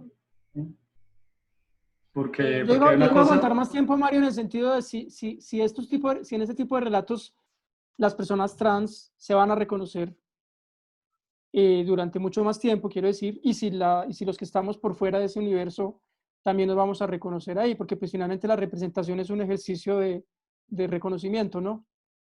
De lo propio y de lo ajeno. y sobre todo una forma de construir la identidad con todo lo que eso puede significar, digamos, de problemático, ¿no? Porque, pues, bueno, sabemos, vemos, nos vemos, no nos vemos y construimos algo que no sabemos si es no idéntico a nosotros mismos o solamente la imagen que queremos proyectar de nosotros mismos en esa representación que nos interpela. ¿No? Hay una cosa que dijo María del Carmen que me parece muy vamos, como, voy a decir lo mismo que dijo ella y que dijo usted, Pedro, pero de manera diferente, y es que ese anacronismo, pues me llama mucho la atención, porque eso significa como un fuera del tiempo, ¿no? Un no tiempo, ¿no? Y precisamente el lugar común es eso también, ¿no? Es eso que pareciera no, vamos, como no tener un lugar en el tiempo que lo modifique, sino que parece como estar ahí como siempre, ¿no? Como una imagen que no quiero decir que es que resista el tiempo, sino más bien como que no tiene en cuenta digamos, la temporalidad pues, que genera, digamos, un grosor y transforma esas maneras de ver y de entender, ¿no? Pero los discursos comunitarios, Mario, suelen ser así, ¿no? Sí. Suelen tener este tipo de... Lo que pasa es que este es un discurso comunitario que rompe lo comunitario de antes y abre un nuevo sentido de comunidad. Es decir, como hay una ruptura en el discurso, pero al mismo tiempo hay una normalización del discurso, ¿sí? O sea, se rompe el discurso normalizado de la heterosexualidad o del binarismo, como lo queramos llamar, y se rompe, pero entonces esto fácilmente se puede volver otra normalización, efectivamente, otro discurso comunitario un poco irreflexivo. O más que irreflexivo, sí, estereotipado, sí, bueno, sí, esas. Sí, yo me pregunto también, digamos, cuáles son digamos, los beneficios prácticos digamos, de esa normalización y de ese lugar común, digamos, del estereotipo, ¿no? En el sentido de qué es lo más conveniente para una persona trans, para una mujer trans, por ejemplo, pensando en la paraguaya, ¿no? Que llega a una ciudad que no conoce y, y pues, digamos, acude a la prostitución como única forma de sobrevivir. Si este tipo, digamos, de proyectos comunitarios que de alguna manera tratan como de reivindicar no la prostitución, sino más bien la necesidad de salir de la prostitución y convertir un poco voy a decir una cosa que va a sonar muy mal, pero no sé cómo más decirlo, así que por favor discúlpenme, es como convertir a estas mujeres en mujeres normales, ¿no? Para que puedan, digamos, tener como esas vidas normales que están fuera de esos márgenes y de esa marginalidad exterior a las que, digamos, se han visto como llevadas, ¿no? Digamos, me pregunto, digamos, por la conveniencia también en términos, pues, prácticos, porque a veces pienso en mí, ¿no? Como que uno extraña y dice, como un poco más de rebeldía o de extrañeza o de lo, no sé, monstruoso y raro, ¿no? Pero bueno, de pronto en la vida práctica, pues tal vez lo que se busca es más bien el estereotipo, el lugar común, que resulta en una forma, digamos, pues de protección, ¿no? De sentirse más, digamos, más tranquilo en la experiencia. A mí realmente lo que me parece, y en esto quisiera escuchar a las mujeres que hay acá, que son la mayoría, me parece muy perturbador la respuesta que ellas dan cuando les preguntan si hubiesen querido nacer biológicamente mujeres y dicen que no, en su gran mayoría. Entonces me plantean muchísimos cuestionamientos, como sobre la otredad trans, realmente, ¿no? Como lo trans como una otredad que tampoco se resuelve simplemente en que lo femenino lo subsuma, ¿no? O lo normalice. No sé qué piensan las mujeres. Pues porque hay muchas teorías, hay muchas discusiones académicas donde se habla de que lo trans precisamente elimina el sujeto político mujer o lo performativiza a un punto en que lo desaparece. Bueno, todas esas cosas que hacen parte pues de todas esas discusiones sobre la transfobia, pero no sé las mujeres cómo sienten ese discurso. Pues a mí en el documental me parece clave que cuando les preguntan qué es ser trans, todas dan opiniones muy distintas, ¿no? Creo que de ahí nos podemos parar para hablar en la parte, porque no la desarrollan, en la parte de quisieran haber nacido biológicamente mujer, porque una se define a sí misma como travesti, las 3 T de las siglas de la comunidad, pues travesti, transexual y transgénero, ¿no? Son cosas totalmente distintas las unas entre ellas. Y me parece problemático en el documental que entre ellas mismas se habla de transgredir, sexual, Trascender, transgénero, creo que trascender, sí. trascender también. Sí. Esas palabras que están súper conectadas, me parece que es bonito como ellas mismas lo adaptan, pero es importante ahí pensarse el rol o como, sí, lo que ellas tienen en mente de qué es ser mujer como individuos, ¿no? Y ese qué es ser mujer, cuando les preguntan, es algo súper importante porque considero que están, lo que dice Mario suena horrible, pero normalizado ese concepto de mujer, ¿no?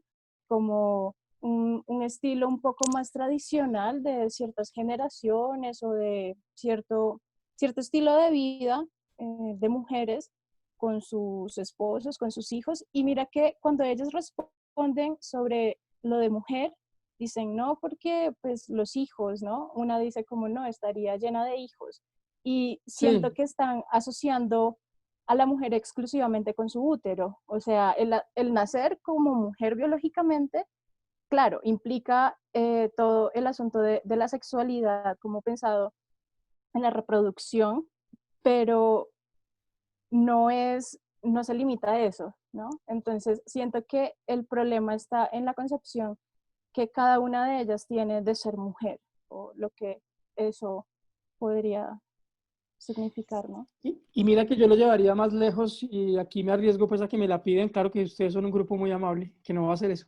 Pero es como si pareciera que en las respuestas es como si ellas pensaran que ser mujer es algo que debe ser superado, ¿no? O sea, casi como que yo en esas respuestas a la pregunta de si hubieran querido ser biológicamente mujeres, yo siento mucha misoginia, ¿no? En el fondo, en estas respuestas, ¿no? Como que no. Sí, como una especie de eliminación de lo femenino también, que es toda la discusión en la que se han metido pues muchas feministas a las que han calificado de transfóbicas, que han vuelto a poner el acento en lo biológico, ¿no? Y en la experiencia única de ser mujer desde un cuerpo de mujer. No sé, es muy problemático esto, de verdad. Yo creo que Yo, finalmente estamos ante el gran otro de la cultura contemporánea, ¿no? Ante la gran otredad del mundo social contemporáneo, ¿no? yo agregaría solamente un par de cositas respecto a eso y es, yo, digamos, cuando lo vi de una manera particular, pero ahora que lo estoy recordando otra vez y que menciona, digamos que Pedro hace la pregunta para ver qué opinan las mujeres, me pareció que era más claro que tal vez ese rechazo a decir si hubiera querido nacer biológicamente mujer, tal vez está pensado en realidad como, digamos, como, sí, como una misoginia, ¿no? Como no quiero ser mujer, ¿no?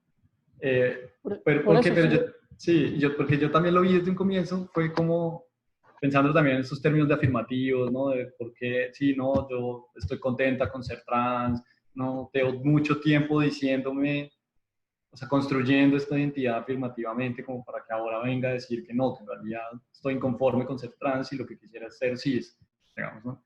Entonces, como que yo lo vi también así inicialmente, ¿no? Y una cosa, y es que me parece que es también muy problemático acá, es que cuando se le hace una pregunta así a alguien, ¿no? Pues sobre todo a las chicas trans, pues, ¿cuál es la posibilidad de la respuesta? O sea, ¿cómo sustenta uno la respuesta, ¿no? Pues cuando una de ellas dice, yo no quisiera ser mujer porque estaría llena de hijos en este momento, claro, uno dice, bueno, pero ser mujer no es tener hijos, ¿no?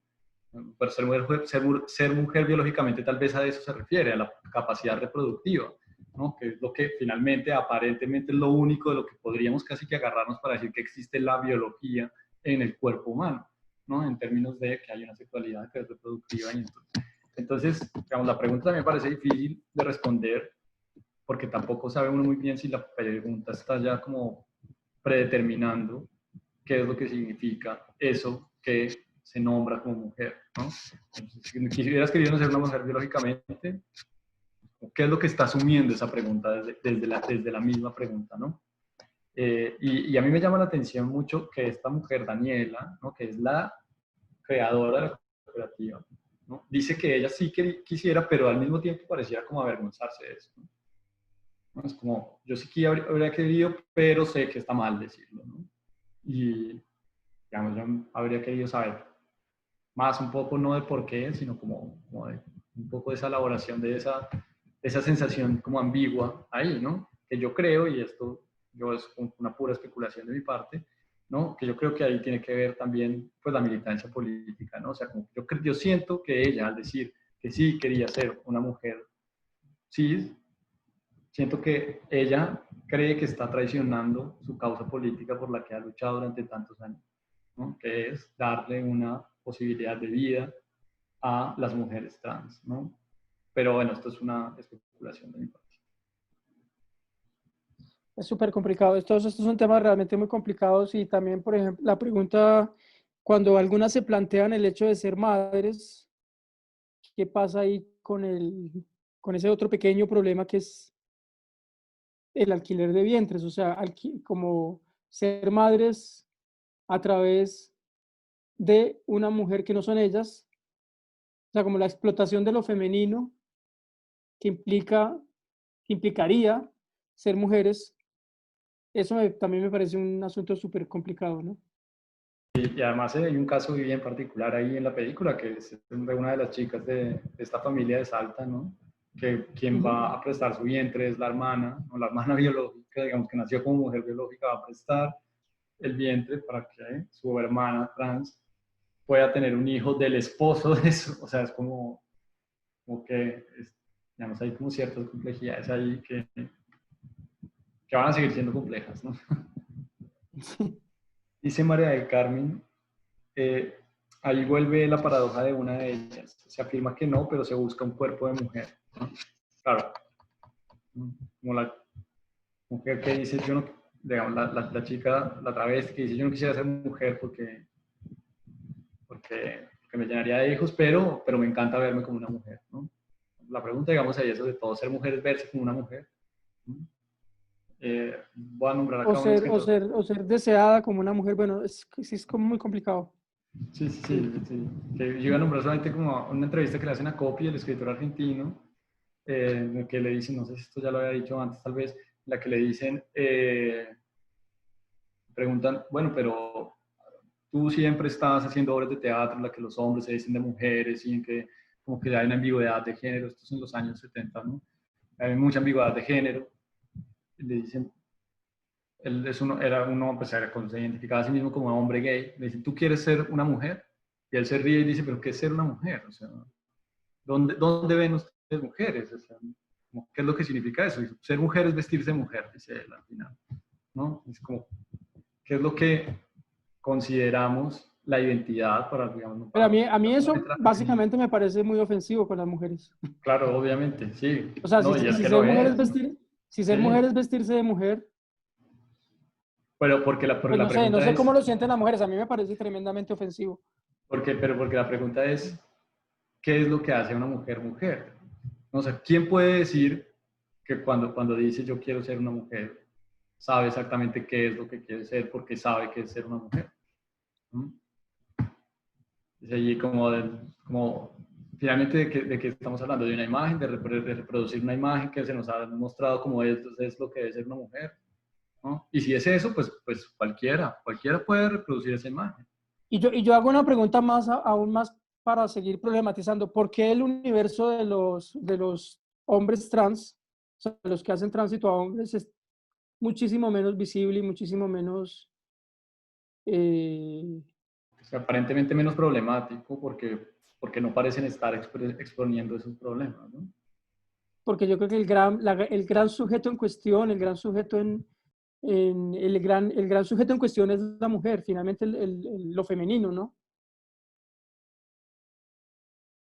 Sí, pero creo yo también que, digamos que en esto, digamos, tanto los hombres como las mujeres trans, toda esa complejidad de la que hemos hablado y de lo difícil que es poder definir los géneros, eh, digamos, permiten no sé si permitirse la palabra, pero obligan un poco a una confrontación que es, pues que a uno le cuesta, o que a mí me cuesta resolver, ¿no? Y es, ¿qué pasa, digamos, por ejemplo, con estos personajes que vimos en esta película, ¿no? Que son mujeres, pero al mismo tiempo tienen un aparato reproductor masculino, ¿no? Es decir, ¿qué pasa con esta chica paraguaya que mientras nos cuentan cuáles son los servicios que ofrece, dice pasiva o activa, lo que tú quieras, ¿no? O que nos cuenta que cuando ella tiene encuentros con un cliente, el cliente parece muy hombre, pero después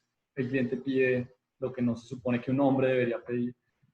Y, y claro, sí, el gran otro desconocido es esa mujer, digamos, la mujer, ¿no? Pero también yo creo que es como que se nos ofrecen la posibilidad de cuerpos tan extraños que no sabríamos en realidad en qué lugar ponerlos, qué nombres poner, ¿no? O bueno, algo así, no sé. Sí, sí. Muy, muy No, pues complicado. sí, Sí, es bastante Valentín. complicado pues hablar sobre esto y siento que por eso es necesario que cada vez más nos cuestionemos desde lo que estamos viendo, estamos consumiendo, no solo dentro del cine, sino pues diariamente alrededor de el asunto, ¿no? De las identidades, porque pues esto también no solo apela a las comunidades, por más que ciertas personas no se sientan identificadas dentro de las comunidades queer, sino que pone en cuestión también la propia identidad de todos y de todas y de todos. Entonces, importante que estos diálogos, estas reflexiones nos tracen un poquito más allá y no veamos como que son discursos alejados. Acá María del Carmen dice que para ella es una delicia ser mujer heterosexual y madre. Entonces, esa es su relación con este asunto de ser mujer, ¿no? En mi caso es una delicia ser mujer, bisexual, soltera y espero sin hijos, ¿no? Entonces, como que esta variedad eh, que cada una de nosotras como mujeres tenemos en mente son demasiado valiosas.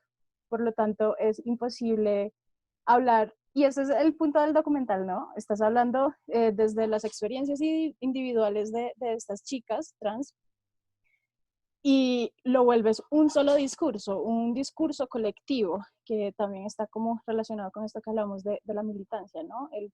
La voz del pueblo, la voz de este espacio, de este núcleo, de estos sujetos.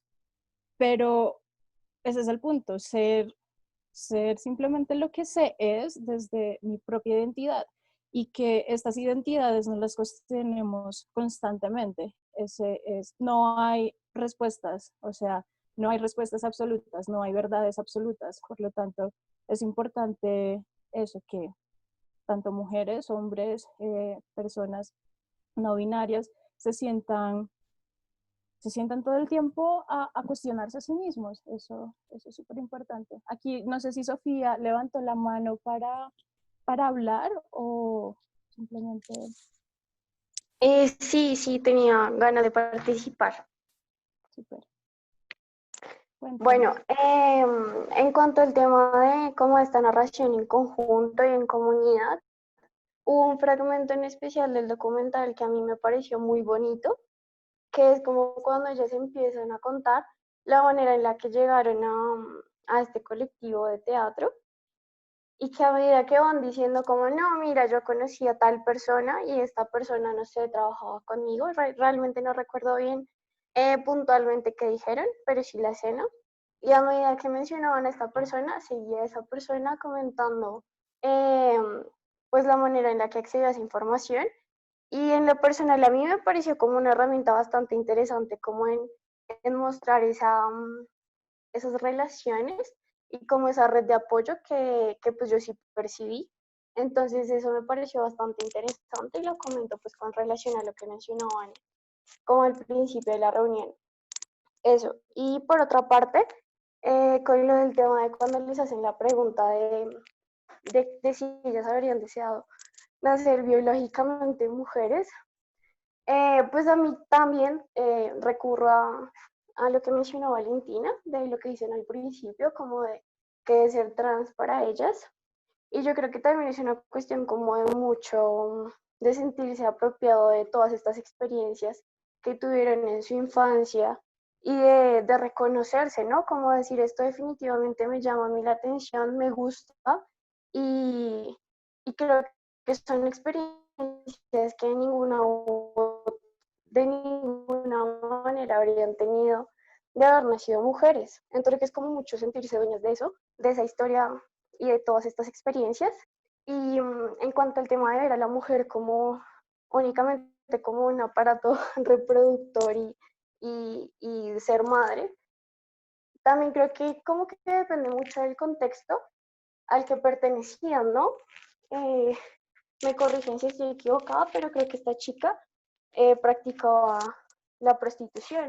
Entonces también es como esas perspectivas que fueron generando a medida que fueron creciendo y que fueron como experimentando esta necesidad de tener que cubrir unos gastos, de plantearse una independencia. Entonces creo que también como que está sujeto a todo ello.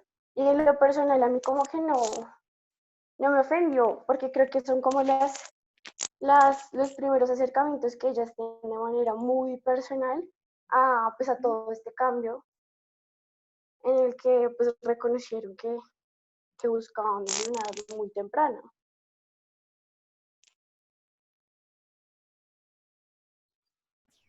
Sí, Muchas gracias, Sofía. gracias, Sofía.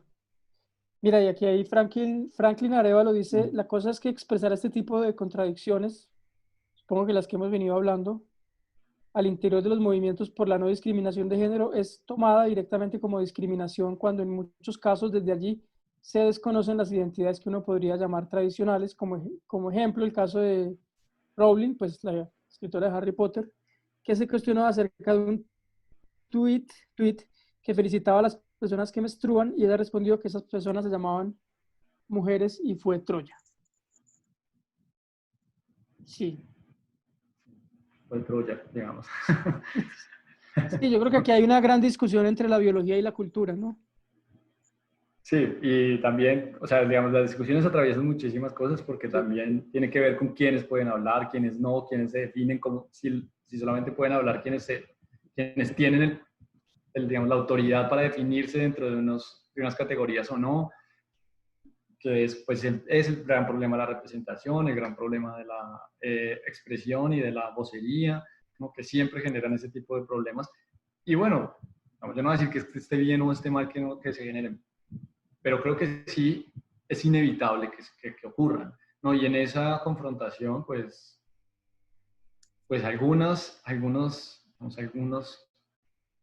vislumbramos algunas cosas, ¿no? Por lo menos.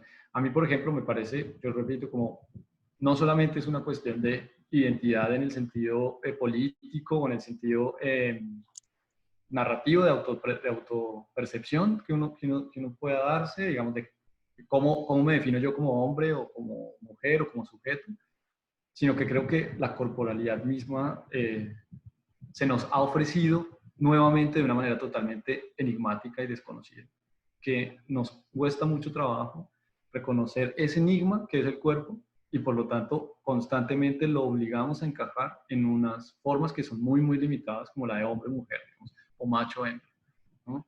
Y creo que ese enigma ocurre sobre todo ahí, o sea, aparece ahí en el cuerpo, que pues no debería ser tan enigmático porque supuestamente es pues lo que vemos, ¿no? Lo que podemos tocar, lo que está ahí como palpable. No sé, Sí. Pedro, ¿qué opinas? Sí, sí, es un retorno al... Ahora, para rizar el rizo y ser abogado del diablo también eh, es un cuestionamiento sobre si esas promesas de que el cuerpo puede ser cualquier cosa que se sienta, no es también una forma de, una anuencia o una especie de acuerdo con las formas capitalistas, que si ese no es el mismo discurso capitalista, ¿no? si esa posibilidad de un cuerpo que sea dúctil, transformable, es precisamente el discurso capitalista. Yo creo que ese es el gran asunto, finalmente. O sea, en qué orden del espacio más grande de lo político resuenan estos discursos? ¿A quién le favorece? Sí, sí, ¿quién se ve beneficiado por ese Sí. tipo de posibilidades, ¿no? Y, bueno, digamos, creo que tenemos experiencia en que generalmente el capitalismo se ve beneficiado siempre, o que sabe sacar muy buenos provechos de muchas situaciones que uno a veces ni siquiera imaginaba que podían llegar a ser capitalizables, ¿no? Pues yo cuando veo que todo este discurso de la disidencia de género y de la diversidad de género y de todo esto lo asume una empresa como Netflix, entro en real pánico, ¿no? Como cuando ese es el programa político de semejante pulpo, entro en pánico, de verdad. Porque es muy claro que lo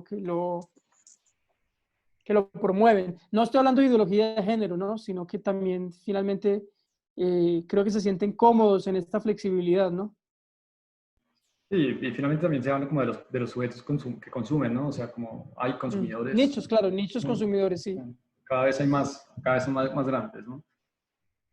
Bueno, no sé si alguien quiere decir algo más, alguien quiere aprovechar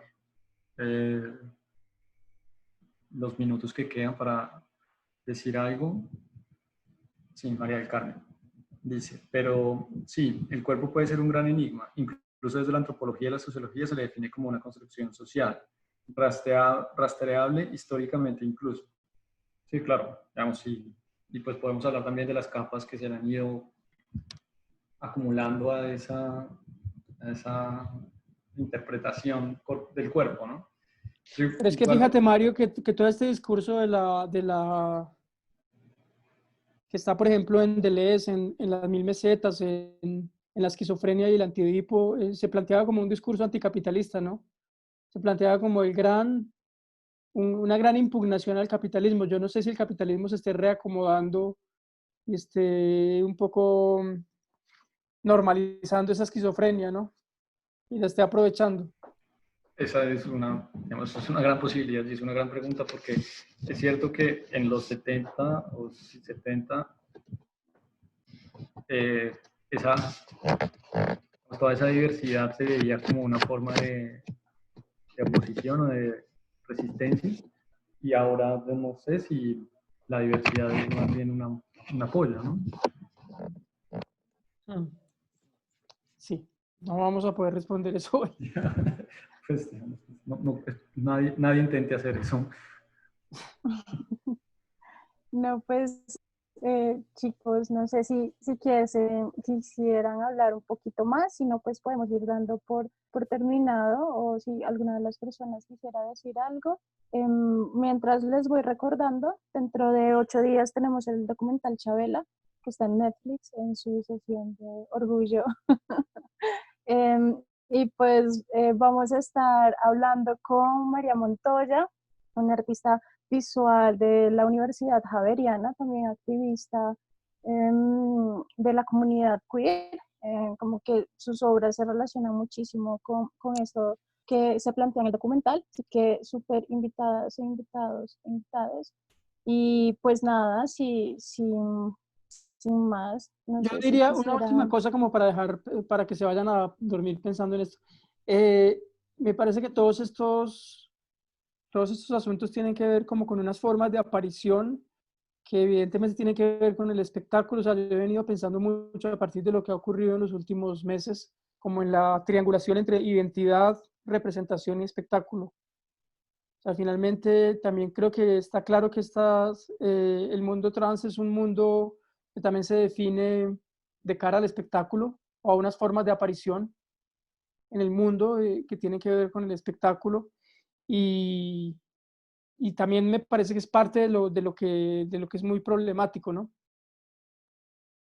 Si hay unas formas de ser trans que no tengan que ver con estas formas de aparición espectaculares. que me parece que ahí también el capitalismo es donde puede entrar a medrar y no solamente espectaculares, sino que en realidad el espectáculo tiene que ver con la representación y la representación tiene que ver con la identidad, y entonces ahí tenemos el triángulo perfecto del capitalismo, el capitalismo hollywoodense, que es tal vez el que más conozco, ¿no? Como de Hollywood y de la televisión, ¿no? Cómo estas tres cosas se triangulan en el mundo del espectáculo, ¿no? Sí, o sea, es una muy buena reflexión para irse a dormir. No, Porque pues sí, eso del espectáculo creo que complejiza también muchísimo todo, porque es difícil, como, vamos, o sea, todo lo que está como involucrado en el espectáculo en términos de representación y en términos de identidad, pues hacen todo más difícil, me parece. total. Sí, De como hecho, la se pregunta es si hay relaciona. una, sí, la pregunta es si Sí, hay qué una pena. forma de aparición trans que no tenga que ver con lo público y que tenga que ver con un espacio que no sea el espacio de lo especular también, ¿no? Reflejo, ¿no? Sí, del reflejo. Total. Esto Em, se relaciona muchísimo cuando hablábamos en la primera sesión sobre el cine queer, o sea, la definición, en la segunda sesión con Andrés, creo, sobre la definición de este cine queer, ¿no? Y cómo, más allá de las marcas y como grandes imperios así como capitalistas, se aprovechan de este tipo de elementos. A mí me parece muy curioso que desde, o sea, no, a mí me parece más que curioso, importante que desde nuestro quehacer de arte o independientemente de lo que nos dediquemos, eh, se cuestione la postura, ¿no? La postura de lo que yo mismo estoy consumiendo y de la manera en la que la consumo, porque una cosa no, o sea, una cosa es verse este despliego de orgullo en Netflix y la otra manera es qué es lo que pasa con ese contenido, como yo lo estoy ejecutando. Hay 10.000 series sobre, no sé, maquillaje, sobre moda, sobre estos tipos de labores que se suelen asociar un montón con la comunidad LGTBIQ, pero ¿cómo estamos nosotros transformando eso? Porque nos quedamos siempre con las generalizaciones o con el discurso ya preparado, ¿no? Entonces, eso a mí me parece que pues es importante de plantearse constantemente, de preguntárselo y no tragar entero. Sí, Es totalmente un sí. poco. Listo, pues muchas gracias. En serio, no sé si alguien más o nos vamos a torturar ahorita con la pregunta de Pedro para dormir. Bueno, pues eso, muchachos, muchísimas gracias, Pedro, muchísimas gracias, Mario, por su tiempo, por sus reflexiones y opiniones que son súper valiosas. Genial que podamos seguir como construyendo este tipo de diálogos, que no solo se limiten en este momento por la excusa del Cine Club, sino que podamos extenderlos a otras propuestas, ¿no? Eso, les recuerdo Live and Bright para ver Chabela y entrar en la conversación con María Montoya. También va a estar Mario acompañándonos por acá como moderador. Y pues nada, no sé si quisieras decir algo, Pedro, hoy. No, Es no, como tu muchas última gracias. sesión. Es una oportunidad como increíble hablar en estos espacios donde nadie le insulta a uno, y etcétera, donde nadie le dice transfóbico, o bueno, donde nadie, en fin, donde se puede hablar como con cierta libertad. Es que es cada vez más difícil. Es que en estos temas hay mucho dolor implicado, mucha rabia contenida, muchos dolores históricos, entonces el pensamiento puede resultar ofensivo. Total. Ofensivo en estos contextos, como cuestionarse cosas puede resultar muy ofensivo. Pero bueno, no, pues agradezco que no sea este el caso. Yo No, gracias. quiero darles las gracias a todos y a todas otra vez, digamos, por aguantarme. Y bueno, pues particularmente a Valentina por la invitación. Y pues a Pedro, que aceptó la invitación doble, digamos, como que participó con nosotros 2 veces acá, así que pues quiero agradecerle, Pedro, por tu tiempo, por hablar con nosotros, digamos, por su pensamiento que siempre va a ser muy valioso y pues yo personalmente y después de muchísimas personas acá, estaré muy agradecido por tener la oportunidad de conversarlo y charlarlo.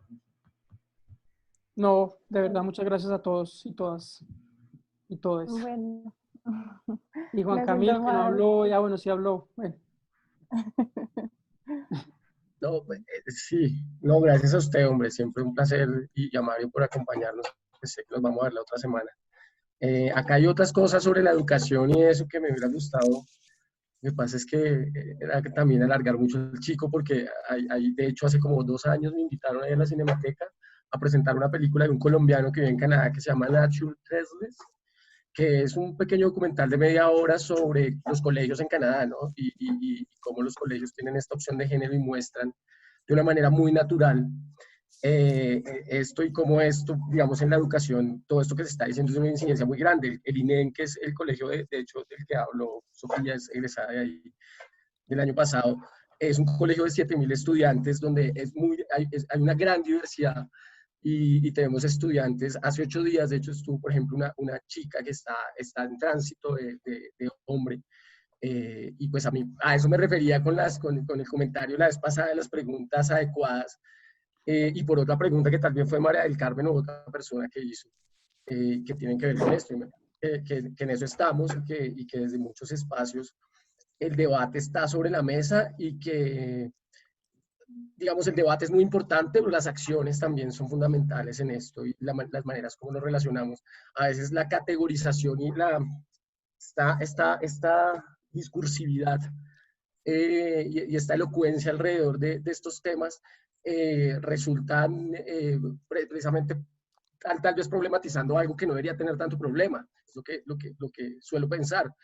Y de pronto cuando hablan de los griegos, cuando siempre buscan estas conversaciones y que los griegos tal vez no existían, había hombre y mujer, por la categoría, por ejemplo, de amistad, era otra cosa mucho más amplia y definía la vida de estas personas de una manera muy distinta y me parece que 2000 años de un pensamiento occidentalizado, cristiano y luego este tema de la individualidad y la hiperindividualidad de las personas pues tiene unas incidencias muy grandes en estos debates que estamos teniendo ahorita. Entonces, pues nada, gracias de verdad por el espacio y siempre en Casa de la Soledad o en la Caja Negra va a tener para hablar lo que quiera sin insultos. Sí, total. Reafirmo esa invitación. Sí. Bueno, un saludo a todos y todas. Listo. Bueno, Nos se vemos cuidan la un otra montón. semana. Que pasen feliz noche y eso, cuestionenlo todo. Se cuidan. Sí. Gracias. Chaito.